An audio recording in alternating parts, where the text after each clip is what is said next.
Hi everyone. So if I were to start all over, just knowing what I know right now about real estate investing, about investment strategies, about financial strategies, and so on and so forth, here's exactly what I will do step by step. Now, understand, I've been investing in real estate right now for about 20 years. I believe I put my, thereabout. So I bought my very first property in 2008, 17 years if we're going to be precise.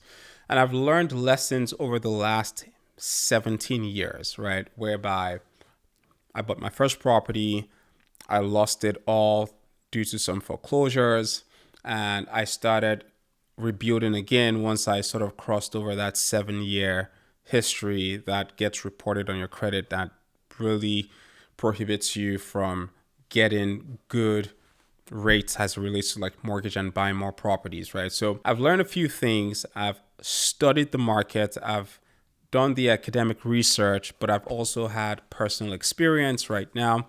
I have millions of dollars in real estate, multiple apartment units right now in the city of Chicago.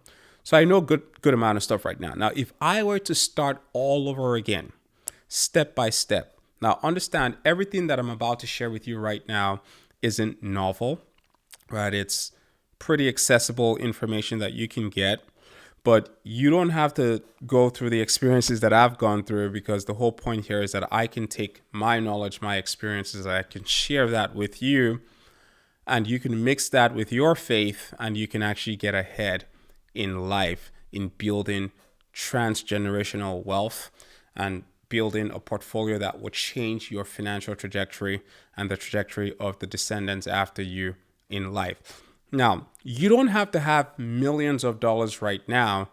You just have to have a decent credit score, 620 thereabout, which you can work on, and just have like a decent paying job, and you can step by step get your very first property, scale that, and actually build a portfolio.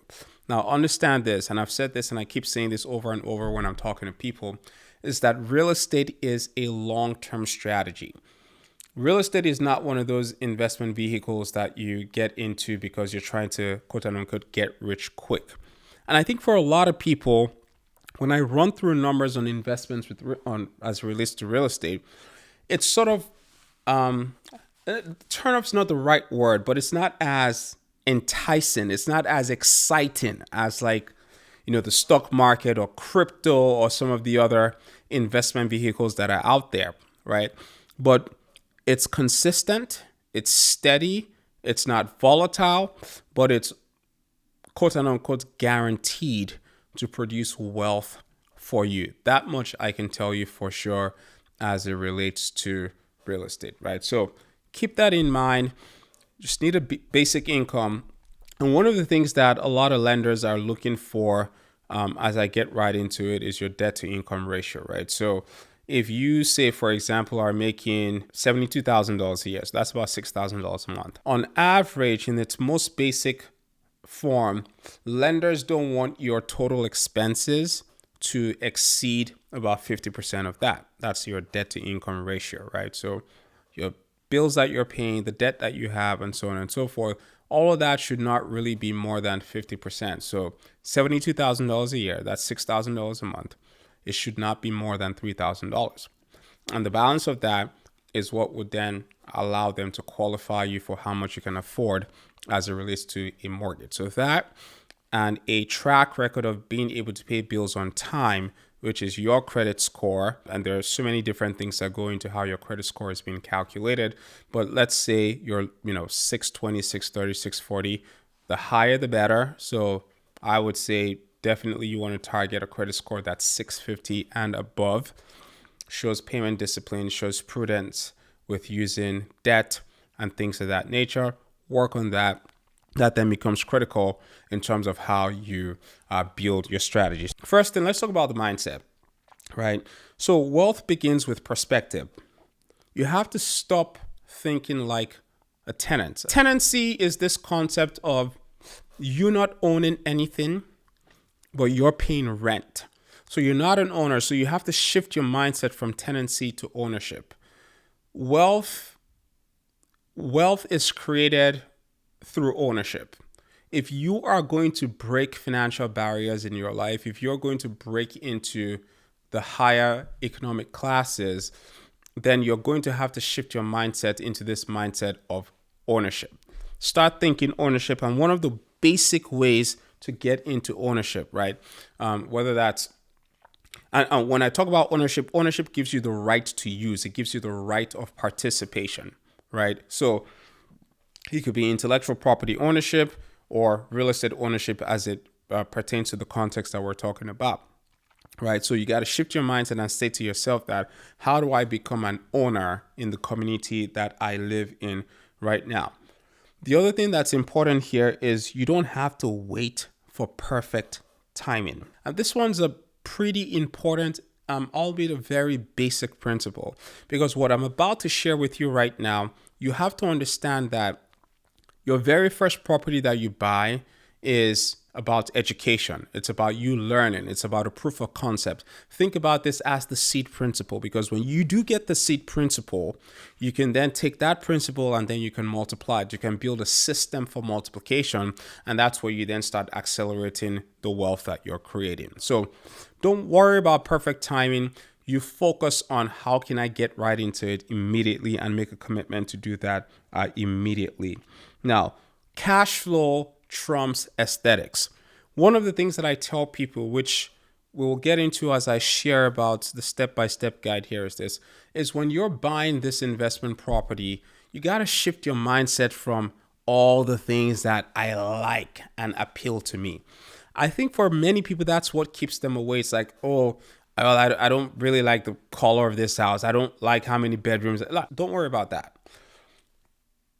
We're talking about investments. So cash flow dynamics is what you should be primarily concerning yourself about. You got to be thinking in numbers and ROI.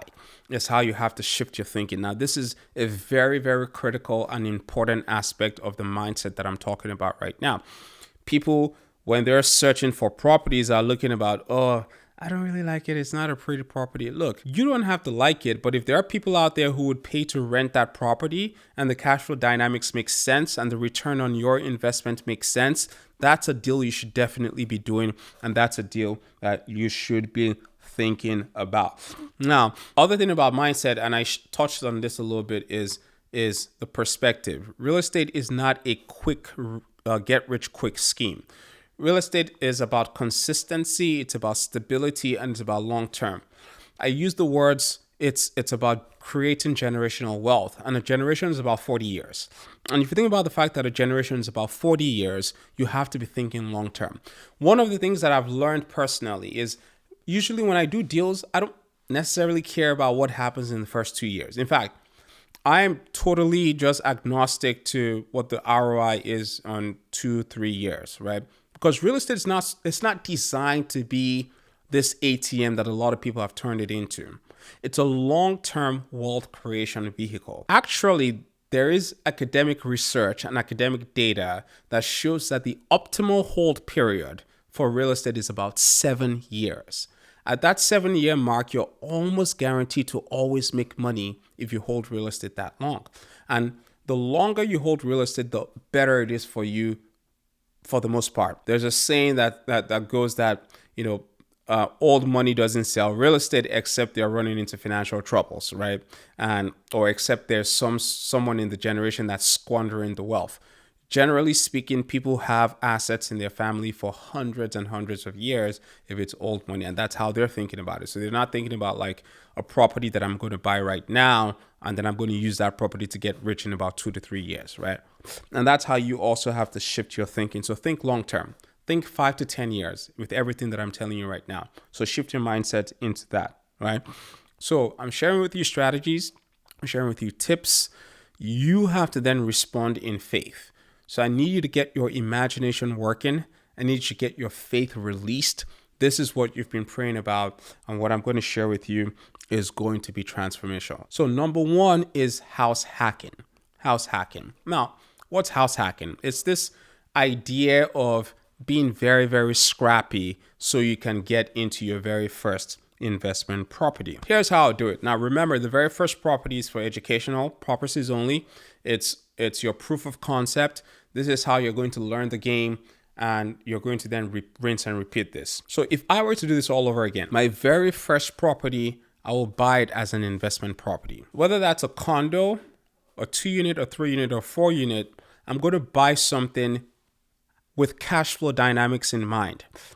My very first property that I bought it because of aesthetics and, what I liked. It's like, man, I've been, going to school all these years. Now I'm working. I have a job right now. I want to buy this nice downtown condo where I'm going to live in. It's a 1-bedroom. It feels so good. It represents me, my identity, who I am. In retrospect, I would do it a lot differently right now. I would buy maybe a 2-bedroom condo in a neighborhood that I would call a B neighborhood. And I'll talk about what the different classifications of neighborhood is. So in a starter neighborhood, a starter home, that's a 2-bedroom or a 3-bedroom, right? I'd stay in one of the bedrooms and I'd rent out the other bedrooms if I'm buying a condo. Or I would buy a 2-unit property where I can live in 1 unit and then I can rent out the 2nd unit. Or I'll buy a 3-unit or 4-unit property. Anything that's 4 units and below is considered residential real estate. And what happens is that there are loan programs, first-time home buyer programs, where you can put down as little as 3.5%. There are some conventional financing programs where you put down 5% as well if you are going to be an owner occupant. Now, this is like where the secret is. This is where the hacking is, right? Because if you did what I did and you buy that condo, represents you, that's all about the aesthetics and things of that nature. If you are going to buy another property, it would be considered an investment property because I wouldn't be living in that property, and you can't lie about it because someone's going to find out. And that's actually a federal offense if you lie about occupying a property that you're not going to be living in. So I don't advocate it. It's not ethical. You shouldn't do it. It doesn't make any sense. In that situation, if it's an investment property, for the most part, lenders, banks, financial institutions require 20% down. So running through the math, say, for example, you were going to buy a property that was a $300,000 property, right? And let's use 5% because I actually advocate to do a little bit more, but you're hacking your way. $300,000, all you had to save is $15,000. 5% of $300,000 is $15,000, and that's your down payment for that property. You can move in there, you're paying your mortgage, your total payments, all of that is probably going to be about $2,300 thereabout, right? And you can then rent out the bedrooms in that unit. If it's a 2-bedroom, maybe you find a roommate with you. It's in a neighborhood where maybe it's like $2,500 or whatever, right? And you rent out that 1 bedroom for $1,300. So now all of a sudden, you've subsidized your cost of living from $2,300 a month or $2,500 if you're renting in that neighborhood to about $1,000 because you're having someone who's paying you about $1,300 for the 2nd room and you're subsidizing your rent. So it isn't quite necessarily living for free. And maybe there are some neighborhoods that you might be able to find that could allow you to rent out like the 2nd, 3rd unit, right? So if you bought a multi-unit, like a duplex or a triplex or a quadplex, you can rent out the additional units and live in one. But the whole point here is this, is that you are then getting rental income when you live in this unit yourself, and then you stay in there for a year, and after a year you can move out of that unit, rent maybe the 2nd bedroom or rent one of the additional units that the unit that you are occupying, and then that becomes your first fully income producing property that you've ever gotten. That is house hacking. You can move out, and guess what? Once you do that, you can rinse and repeat that process, right? Because for as long as you are an owner occupant in a building, I think you can do this up to about 4 or 5 times. For as long as you are an owner occupant, you can put down very little down payment. So let's take the example of the $300,000 apartment unit or building, right? Or 2-unit building or 3-unit building, depending on where you're located. If you are going to do this using an investment loan that requires at least 20% down, you would have to have saved 20% of 300,000, which is 60,000. Versus if you're hacking your way through this where you live in the building or in the condo, 5% is about $15,000. Now think about that. Think about the differential there. $15,000 versus $60,000. That's why it's called house hacking. Because I'm trying to simplify this for you, because many times people think about it and they're like, I can't really do that. And this is why it's important for you to shift from this whole idea of aesthetics and start thinking about ROI and start thinking about cash flow dynamics. Because when you move away from that, you free yourself from the burden of, oh yeah, this represents me. And and what I tell people here is this, is that if you're strategically working on wealth creation here, the whole concept of investing is you're willing to do the things that the average person doesn't want to do right now, so you can live like or better than how the average person is living in the future. So the average person who's gone to school, who now has a job, is thinking to themselves, you know what, I deserve to live in this downtown fancy condo in this A neighborhood, right? Because I have this good job that's paying me XYZ. Yeah, you maybe true, you deserve that. But here we are talking about how you can build a portfolio that sets you financially free in life. And you can do this over a 5 to 10 year period. Very simple, very strategic. And if you apply the strategy and you execute on it and you do all the right tactics, it works for you, and then you win in this game. So that's house hacking. That's number one. So that's the very first thing that I would do. Now, the second thing that I'm going to point you to here as it relates to this same principle is how you choose your neighborhoods, how you choose the location. Now, let's use basic 4-tier stratifications of neighborhoods, right? You have your A neighborhoods and you have B, C, and D neighborhoods. So your A neighborhoods are these like extremely luxury, high amenity, affluent neighborhoods, right? Every community has one of those, right? It's like, oh my goodness, all the wealthy people, the rich people in this community, in this, environment, that's where they live. And then your D neighborhoods are some of your rougher, lower income, don't have infrastructure, don't have amenities, maybe it's crime ridden and so on and so forth, right? Now, those are two extremes. I would say you target the B and the C neighborhoods when you're getting started. Because if you're investing in the A neighborhoods, your yield is very low. You're not really, people who live in those neighborhoods are not paying because of an investment return. It's almost like they're not necessarily just paying for the functional utility of having a home. They're paying for the prestige of living in that neighborhood. They like certain things that are intangible, that offers them intangible value that you can't necessarily place a dollar value on. And on the other extreme are the D neighborhoods. And in these D neighborhoods, you don't want to live there. If you had a choice, you wouldn't want to live there. You want to get out of those neighborhoods. But your B and C neighborhoods are, neighborhoods that are in transition. They have potential. It's stable. It has access to public transportation, grocery stores, generally safer neighborhoods, more affordable neighborhoods. You have accessibility, and so on and so forth. These are the types of neighborhoods that I would say you target and you go with, first of all. So this is one of the reasons why I tell people that real estate is very local. I cannot tell you the number of calls of people that I get from out of town. They're like, oh yeah, I'd like to buy real estate where you are, because they know I'm into real estate and they're like, I want to do something with it. And I get the spirit sometimes behind what they're trying to do is they say maybe real estate in my community is very expensive. Like I live in Chicago, and maybe you get a call from someone in like New York or like in San Francisco where things are very expensive over there on average. And I say to them, I'm like, look, you investing in Chicago doesn't do you any good because you don't have the resources and the scale to do it effectively. So what you're saving in cost, you're going to pay in other ways. Real estate is local. I live in Chicago. I know the nuances of the Chicago neighborhood.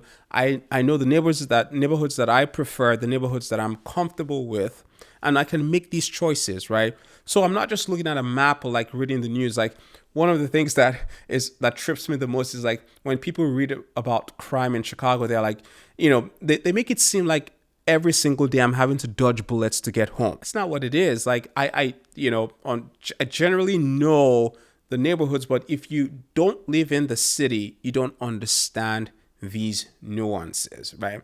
It's very local. So that's why it's very, very important for you to understand the neighborhoods that you're living in. It's very local, and you can make a choice based off of that. Now, here's another point that I want to make as it relates to how you hack your way, right? So you as you choose like that very first property, or you're executing on the second property right now, is you want to force appreciation, right? And what do I mean by forcing appreciation, right? And again, this is a strategy for how you can grow and how you can scale. Now, what do I mean by that? Is, say if I were to do this house hacking method and I'm looking at a B neighborhood or maybe a C neighborhood, I would be looking for a unit or building in that neighborhood that requires some work. Now, maybe I wouldn't do this for the very first one, right? Because the very first one is about a proof of concept, right? I want to look for something that's easy to do, can't screw it up. I buy it, I move into it, I put down 5%, it's 300 grand. I get it. That's simple enough to understand. The next time I might want to do this, maybe for the second one, after I've done that first one and I've moved out and I've rented that first one out, is for the second one, I want to take a little bit more risk. So because I want to take a little bit more risk so that I can increase my return, is I look for a property, maybe in a B or C neighborhood, that needs a little bit of work. So now it's not ready-made, so it's not a $350,000 property. Maybe this time it's a $200,000 property, right? Or $250,000 property, because it's in a decent neighborhood, all right, but it's like it needs a little bit of work. And what I would then do, again, the same mindset of it has to be income producing, is I can live in it, I can rent out one of the bedrooms, or I can rent out one of the other apartment units. And then what I would then do in that particular situation is I would fix it up. So a fixer-upper. Now, fixer-uppers are on a continuum. You could have a light fixer-upper, which is like, it's not like too visually appealing, but it's not bad. It's like all that you have to do maybe is like cosmetic stuff, right? It's you walk in there, I just got to change the paints because some walls have like pink paint. No shade to those who like pink in their apartment units. Maybe it has like pink paint in one room, it has like taupe in a different room, and it has like black ceilings, or no shade if you like all those things. But on average, those things aren't necessarily very popular to the average person. And you go in there and maybe like the cabinets are old, the floor's like stained, it's got watermarks everywhere, scratches everywhere, and the bathrooms are like, from like the 1980s. That's a good deal. But the bones and the structure, it's in a good neighborhood, everything is good. But you can buy one of those, you get in there and you do a new paint job, you resand the floors, you change the kitchen cabinets, you change the appliances to stainless steel appliances, you change, the countertops from vinyl countertops to like stone or to quartz. Or granite countertops, and you upgrade the bathroom, you change the ceramic tiles in the bathroom, you change the fixtures, and change like the light fixtures. These are all cosmetic finishes, right? Or the other extreme of a fixer-upper is something that requires like a full gut rehab, right? Whereby you got to take out all the walls, do new plumbing, do new electrical, new flooring, new windows, and so on and so forth. Now, that's the spectrum, right, of work that you can do on a particular property, from light rehab to extensive full gut rehab. Now, again, if I were doing this all over again, I certainly would not start at the extreme of doing like the extensive fixer-upper. I'd find this one that needs maybe a paint job here, sanding the floors here, and change a cabinet or something like that. And what you always want to do is, now you've done it the first time, the second time requires a little bit of analysis, right?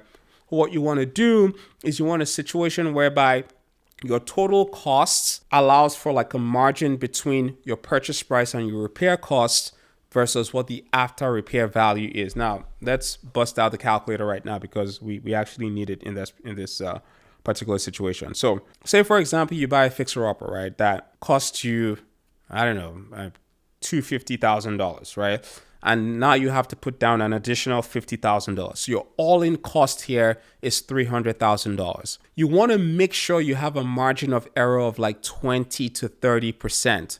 Right? In terms of your cost and what the after repair value is. So 250 plus 50 is 300, right? And let's say you add that margin after repairs, it's worth 390,000. So your all-in costs were $300,000. The after repair value is $390,000. So what you've done in that particular situation is that you have forced appreciation, right? Now let's do some math here. So say, for example, you did everything $300,000 and your total, loan to value was 90%. So you have a $270,000 loan, right? Because if you're going to be an owner occupant, a lender will lend you to buy the property and to rehab the property as well. They would look at the total cost of the project, which maybe might be about $300,000, and all you have to put down is maybe about 10%, right? So 30 grand. Now you're scaling up, you're taking a little bit more risk. So you have $270,000 in debt on that property, right? And the after repair value is $390,000. So in this particular situation, you now have created equity of $120,000 that you're sitting on. You can refinance that property right now, pull out a little bit of cash from that situation right now. But guess what? You're living in there and you have tenants that are paying you right now that are subsidizing your own occupancy in that particular situation. So think about that. I know I kind of dumped a lot on you, so maybe you might have to rewind it and listen to it all over again. That strategy is called the BRRRR strategy. So you buy, you rehab, you rent it out, and then you refinance. So you're taking a little bit more risk. And the reason why it's a little bit more risk is that it requires some level of execution in this particular situation, right? So that's the BRRRR strategy. Now, maybe that's like your second deal that you do. I would then do that again for my third deal, and maybe I take a little bit more risk in that particular situation, right? So I may then buy something that requires, maybe it's a bigger project now, right? So maybe it's not a $300,000 project this time. Maybe it's a $600,000 project that I'm doing right now. It's bigger, so it's a little bit more risk. And again, it's risky because of the financial implications here and also because of the execution, right? So you have to have like a good contractor that can help you and guide you through the process. So you want to avoid cost overruns. You want to avoid delays in timing, because all of these different things can influence your ROI in that particular project. And that's exactly why you have to have that 20 to 30% margin between what the cost of the property is, or the cost of the project is, versus the after repair value, what the property appraises for once you have done the repair, right? So that then becomes like the third time you're doing this. Now, each time you buy a property, I always joke around. I always talk about ABCDs, right? Always be closing deals. Always be closing deals. Because each time you do it, you get better. You get more comfortable. You get smoother in your execution, right? Every deal is different. Every deal has its own challenges, right? But then your tolerance and then your appetite, your tolerance then becomes a lot different, a lot better, because you've seen it before. You're not stressed out about it. Again, you kind of know what to expect. And around all of these things, you're also building a team, right? Because the first time you do it, you have a realtor you've worked with, you have a lender you've worked with. The second time you're doing it, hey, it's your same lender you're working with, maybe, or a different lender, but now you understand the process of what the lenders are looking for. Now you understand the process of how you search, what neighborhoods are, preferable for you, what types of properties you want to buy, right? And then because you've done it the second time, you've used a contractor before, you understand how to find a contractor, right? So you understand how contractors work. The third time you're doing it again right now, you've already established a relationship with your realtor. You've established a relationship with your lenders. You're not like an unknown entity anymore. Both your lenders and your realtor know that you're out for business and you can actually close deals. They understand all of that stuff, right? So you did that third time, and then you have a contractor that you can work with that can actually help you in that particular situation, right? Now, you rinse and repeat the strategy. So that's like the third time you do it again. Now, the next time you do it, you're taking a little bit more risks. Now, you've done it 3 times. You understand the method. You have a process that works. You have relationships with key stakeholders in the situation. Now you start contacting, and this is sort of the phase where you're now trying to scale the portfolio. This is where you now start looking at partnership, right? So here is more of an intermediate strategy, right? To, early advanced strategies. Now I'm going to start considering hard money loans and private lenders. So there are fix and flip lenders that exist out there. Google it, you find them. If you do a few deals, you're probably going to be on someone's mailing list.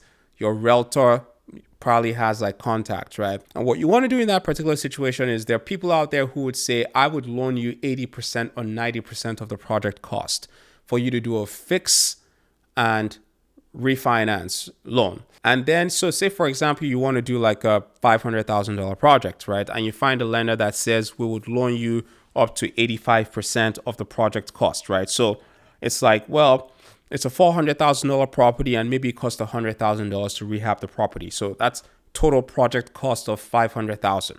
And they say, you know what, we'll give you 85%, right, of the $500,000. So all you would have to come up with is $75,000. Now, again, you've done it a few times. You've built some equity. You can pull out some of that money. So you have a little bit more cash, right? Because you have time. So you put down you're thinking about it, the $75,000 that you have to put down. Maybe you have friends, right, that have cash.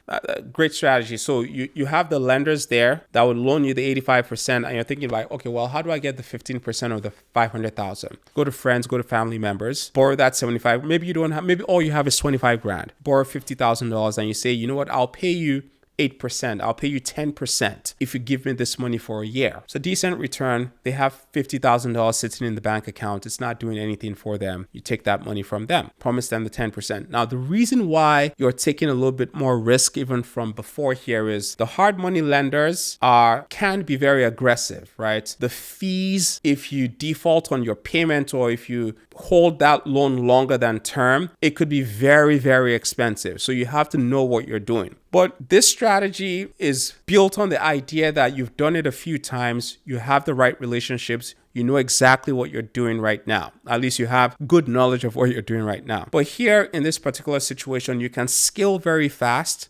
And the first time you do what I'm talking about right now, you might not get it right. But again, this is like the next phase of your learning so you can scale your growth of your portfolio. So let's repeat that. $400,000 property, $100,000 cost to repair it. You find a fix and flip lender that would loan you 85%. All you have to come up with is 15% of that 500,000, 75 grand. Maybe all you have is 25 grand. You borrow the $50,000 for friends and family.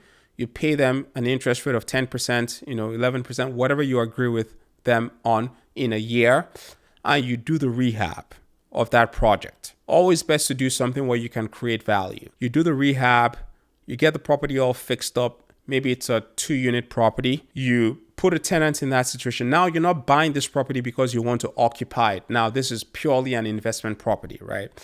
You buy that property, it's all done. You've created value. So in that $500,000 property, because you've taken some risk, maybe it's worth it appraises for $660,000 or $670,000 after you do the rehab. You can pull money out, refinance that property. So you're still using the BRRRR strategy: buy, rehab, rent, and refinance. You put tenants in that property. You refinance the property, you pay the fix and flip lender back, and you pay the friends and family that give you money back. You may or you may not have a little bit extra to keep for yourself.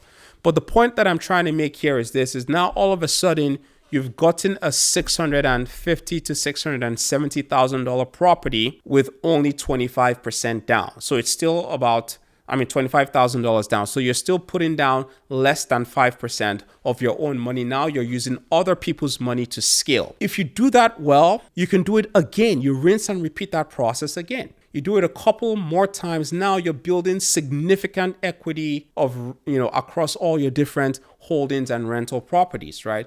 You rinse and repeat that process. You're credible right now. You have a track record of deals, right? Because for these fix and flip lenders, one of the questions they'd ask you is, how many properties have you done in, rehabbed in the last 2 to 3 years? And you can tell them, you show them all your closing statements. They're like, okay, yep, this guy or this girl knows exactly what they're doing, right? And now your friends and family, they trust you because it's like, well, I can keep my $50,000 in the bank and I can, it's a high yield savings account and maybe I'm going to get, 4%. but there's this guy Moyo out here who can pay me 10%, more than double what my bank would pay me to keep it in there. I think I'd rather just do it with this guy instead. You've built credibility because you've borrowed that money and you've paid it back. And you just rinse and you repeat that process again. Now, the next thing here is this, right? Is once you do it again, what you want to then do is you want to build a team around this strategy right now, because this is where you now really turbocharge the scaling of the portfolio. Is you understand you've built a relationship with the lenders, you've built partnerships with access to capital, and you have access to capital. You've built relationships with your contractors. You know exactly what you're doing. You're refining your process. You've built a team around you. You build structure around what it is that you're doing right now.